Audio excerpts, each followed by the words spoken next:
ಹಸಿದಾಗ ಅನ್ನ ನೀಡುವಾತ ದಾನಿ ಆಗಲ್ಲ, ದಾಸನಾಗಿ ಉಣಬಡಿಸುತ್ತಾನೆ.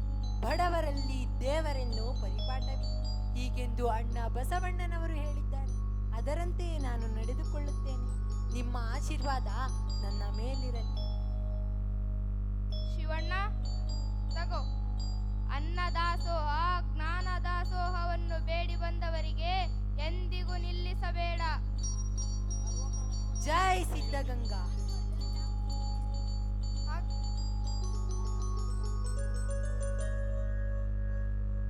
ಜೈ ಸಿದ್ಧಗಂಗಾ. ಜೈ ಜೈ ಸಿದ್ಧಗಂಗಾ. ಜೈ ಸಿದ್ಧಗಂಗಾ. ಜೈ ಸಿದ್ಧಗಂಗಾ. ತೋತ್ತರಿಕೆ ಬೆಳಗ್ಗಾಯ್ತು ಅಂದ್ರೆ ಸಾಕು, ಅಯ್ಯ ಸ್ವಾಮಿ ಶಿವಶಂಕರ ಅಂತ ಬಂದ್ಬಿಡ್ತಾರೆ. ಏನ್ ಸ್ವಾಮಿಗಳೇ, ಏನಾಗ್ಬೇಕಿತ್ತು? ಮಠದಲ್ಲಿ 100 ವಿದ್ಯಾರ್ಥಿಗಳಿಗೆ ಅನ್ನದಾಸೋಹ ಮತ್ತು ಅಕ್ಷರ ದಾಸೋಹ ನಡೀತಿದೆ. ಅದಕ್ಕೆ ನಿಮ್ ಕೈಲಾದ ಸಹಾಯ ಮಾಡಿದ್ರೆ ಆ ಸಿದ್ಧಗಂಗಾ ಒಳ್ಳೇದ್ ಮಾಡ್ತಾನೆ. ಹಂಗಂತ ನಾನೇನಾದ್ರೂ ನಿಮ್ಗೆ ಕೊಟ್ರೆ ನನ್ ಮಗ ನನ್ನನ್ನು ಈ ಮನೆಯಿಂದ ಹೊರ ಹಾಕ್ತಾನೆ. ಎಲ್ರು ಈ ಮನೆಯಿಂದ ಒಂದಲ್ಲ ಒಂದಿನ ಹೊರ ಹೋಗೋರೆ. ಇರೋವರೆಗೂ 4 ಜನಕ್ಕೆ ಒಳ್ಳೇದ್ ಮಾಡಿದ್ರೆ ಆ ಸಿದ್ಧಗಂಗಾ ಒಳ್ಳೇದ್ ಮಾಡ್ತಾನೆ. ಓಹೋ, ಹೌದಾ? ನಿಮ್ ಸಿದ್ಧಗಂಗ ಅಷ್ಟೊಂದು ಒಳ್ಳೆಯವನಾ? ಹಾಗಾದ್ರೆ ಒಂದ್ ಕೆಲ್ಸ ಮಾಡಿ, ಇಲ್ಲೇ ಇರಿ,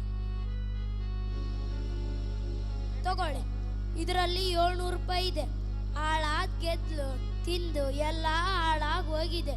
ಇದನ್ನು ತಗೊಂಡು ನನಗೆ ಹೊಸ ನೋಟಾಗಿ ಬದಲಾಯಿಸಿ ಕೊಟ್ರೆ ನಾನು ನಿಮ್ಗೆ ಏನು ಸಹಾಯ ಬೇಕಿದ್ರೂ ಮಾಡ್ತೀನಿ. ಹಾಗೆ ಆಗತ್ತೆ. ನಾಳೆ ಮಠಕ್ಕೆ ಬಂದು ನಿಮ್ಮ ಹೊಸ ಹಣವನ್ನು ತೆಗೆದುಕೊಂಡು ಹೋಗಿ.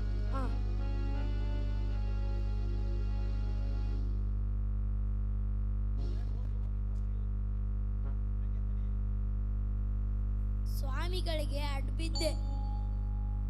ಓಹೋ ಚಿಕ್ಕಣ್ಣ, ನಿಮ್ಮನ್ನೇ ಎದುರು ನೋಡ್ತಿದ್ದೆ.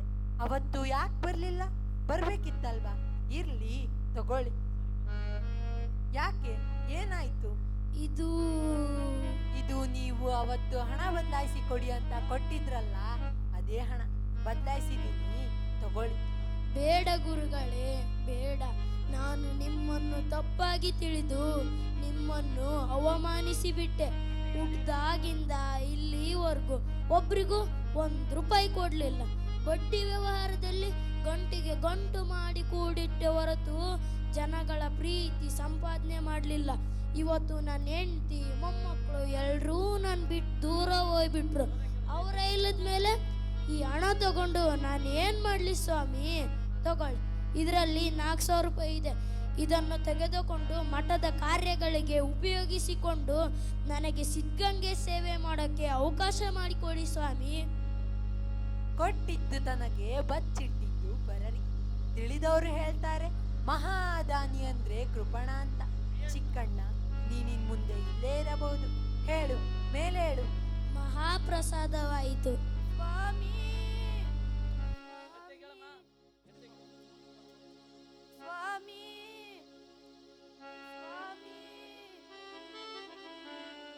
ಸ್ವಾಮಿ, ಬೈಕ್ ಸರಿ ಮಾಡ್ಕೋ. ಸ್ವಾಮಿ,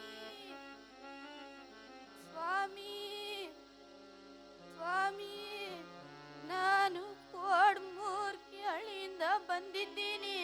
ನನಗೆ ನನ್ನವರು ಅಂತ ಹೇಳ್ಕೊಳ್ಳೋಕೆ ಯಾರು ಇಲ್ಲ. ಈ ಜೀವ ಬಯಸೋದು ಒಂದು ತುತ್ತು ಅನ್ನ, ಹೀರೋ ಸೋಪ್ ಜಾಗ, 4 ಒಳ್ಳೆ ಮಾತು. ಅದು ನನಗೆ ಯಾರಿಂದ ಸಿಗ್ಲಿಲ್ಲ. ಇಲ್ಲಾದ್ರೂ ಸಿಗುತ್ತಾ ಅಂತ ಬಂದಿದ್ದೀನಿ. ದಯವಿಟ್ಟು ಇದ್ರಲ್ಲಿರೋ ಹಣವನ್ನ ಒಪ್ಪಿಸಿಕೊಂಡು ನನಗೆ ಇಲ್ಲಿ ಇರೋಕೆ ಜಾಗ ಕೊಡಿ ಬುದ್ಧಿ. ನನ್ನ ಕೊನೆ ಉಸಿರು ಇರೋವರೆಗೂ ಆ ಸಿದ್ಧಲಿಂಗೇಶ್ವರನ ಸೇವೆಯನ್ನು ಮಾಡಿಕೊಂಡು ನನ್ನ ಪ್ರಾಣ ಬಿಡ್ತೀನಿ ಸ್ವಾಮಿ. ದೇಹಿ ಅಂತ ಯಾರೇ ಬಂದ್ರು ಈ ಸಿದ್ಧಗಂಗ ಮಠ ಅವ್ರನ್ನ ದೂರ ತಳ್ಳಲ್ಲ. ನಿಮ್ಮೆಲ್ಲರ ಮೇಲೆ ಸಿದ್ಧಗಂಗಾ ಹಾಗೂ ನಮ್ಮ ಗುರುಗಳಾಗಿರುವಂತಹ ಉದ್ದಾನಯತಿಯವರ ಆಶೀರ್ವಾದದಿಂದ ನೀವಿಲ್ಲಿ ಬಂದಿದ್ದೀರಿ ಅಷ್ಟೇ. ಬೇಡ ಅನ್ಲಿಕ್ಕೆ ನಾನು ಯಾರು? ನಾನು ಕೂಡ ಇಲ್ಲಿಗೆ ಬೇಡಿ ಬಂದವನೇ. ಬನ್ನಿ ಹೋಗೋಣ. ಹೀಗೆ ಉದ್ದಾನ ಶ್ರೀಗಳು ಕಾಲವಾದ ಮೇಲೆ ಶ್ರೀ ಶಿವಕುಮಾರ ಸ್ವಾಮಿಗಳು ಮಠದ ಎಲ್ಲಾ ಜವಾಬ್ದಾರಿಗಳನ್ನು ವಹಿಸಿಕೊಂಡ ಮೇಲೆ ಅಂದಿನ ಕಾಲಕ್ಕೆ ಅವರು ಕಂಡಂತಹ ಮೊತ್ತವೇ ಅತಿ ದೊಡ್ಡ ಮೊತ್ತವಾಗಿತ್ತು. ಆ ಹಣವೇ ಸಿದ್ಧಗಂಗೆಯ ವಿಸ್ತಾರಕ್ಕೆ ಮೂಲ ಬಂಡವಾಳವಾಗಿತ್ತು. ಸಿದ್ಧಗಂಗಾ ಮಠದ ಏಳಿಗೆಗಾಗಿ ಶ್ರಮಿಸಿದ ಚೇತನ ನಮ್ಮ ನಡೆದಾಡುವ ದೇವರು ಶ್ರೀ ಶಿವಕುಮಾರ ಸ್ವಾಮಿಗಳು. ಶ್ರೀ ಶಿವಕುಮಾರ ಸ್ವಾಮಿಗಳು ಮತ್ತು ಅನೇಕ ಆದರ್ಶ ವ್ಯಕ್ತಿಗಳ ಆಶಯದಂತೆ ನಮ್ಮ ಸಂಸ್ಥೆಯ ಹೆಮ್ಮೆಯ ಸಂಸ್ಥಾಪಕರಾದ ಶಿಕ್ಷಣ ಪ್ರೇಮಿಗಳು, ದಣಿವರಿಯದ ದಣಿ, ಗ್ರಾಮೀಣ ಭಾಗದ ಬಡ ವಿದ್ಯಾರ್ಥಿಗಳ ಆಶಾ ಕಿರಣರಾದ ಶ್ರೀಯುತ ಕುಪ್ಪಿನಕೆರೆ ಮಂಜುನಾಥ್ ಸರ್ ಅವರು ಕೂಡ ನಿರಂತರ ಜ್ಞಾನಾರ್ಜನೆಯನ್ನು ಶ್ರೀ ವಿದ್ಯಾವಿನಾಯಕ ಹಾಗೂ ಪ್ರಾರ್ಥನಾ ಶಾಲೆಯಲ್ಲಿ ನೀಡುತ್ತಾ ಬರುತ್ತಿದ್ದಾರೆ.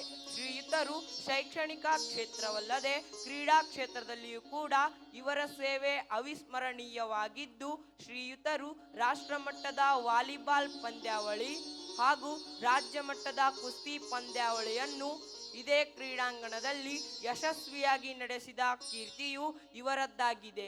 ಇವರ ಇಂತಹ ಅನೇಕ ಸೇವೆಗಳನ್ನು ಗುರುತಿಸಿ ಶ್ರೀಯುತರಿಗೆ ವಿದ್ಯಾ ವಿಶಾರದ ರತ್ನ ಪ್ರಶಸ್ತಿ, ಜನನಿ ರತ್ನ ರಾಜ್ಯ ಪ್ರಶಸ್ತಿ ಹಾಗೂ ಪ್ರತಿಷ್ಠಿತ ಹಿಂದೂ ಕಾಲೇಜಿನ ಶಿಕ್ಷಕ ರತ್ನ ಪ್ರಶಸ್ತಿ, ಇನ್ನೂ ಇಂತಹ 10 ಪ್ರಶಸ್ತಿಗಳು ಶ್ರೀಯುತರಿಗೆ ಲಭಿಸಿವೆ. ಶ್ರೀಯುತರಿಗೆ ಭಗವಂತ ಇನ್ನೂ ಇಂತಹ ಹೆಚ್ಚಿನ ಸಮಾಜಮುಖಿ ಕಾರ್ಯವನ್ನು ಮಾಡಲು ಶಕ್ತಿ, ಸಾಮರ್ಥ್ಯ, ಆರೋಗ್ಯವನ್ನು ಕರುಣಿಸಲೆಂದು ಈ ವೇದಿಕೆಯ ಮೂಲಕ ಹಾರೈಸುತ್ತೇವೆ. ಜೈ ವಿನಾಯಕ, ಜೈ ಜೈ ವಿನಾಯಕ ಶಾಲೆ. ಧನ್ಯವಾದಗಳು.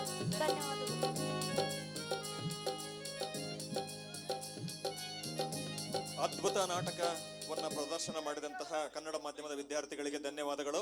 ಈ ನಾಟಕ ಹೇಗಿತ್ತು ಅಂತೇಳಿ ಮುಂದೆ ಕೂತಿರ್ತಕ್ಕಂತಹ ವಿನಾಯಕ ಪಟ್ಟಣ ಪಂಚಾಯಿತಿ ಸದಸ್ಯರುಗಳು ಎಲ್ಲರೂ ಕೂಡ ಚಪ್ಪಾಳೆ ಮೂಲಕ ಹೇಗಿತ್ತು ಅನ್ನೋದನ್ನ ತೋರಿಸ್ಬೇಕು.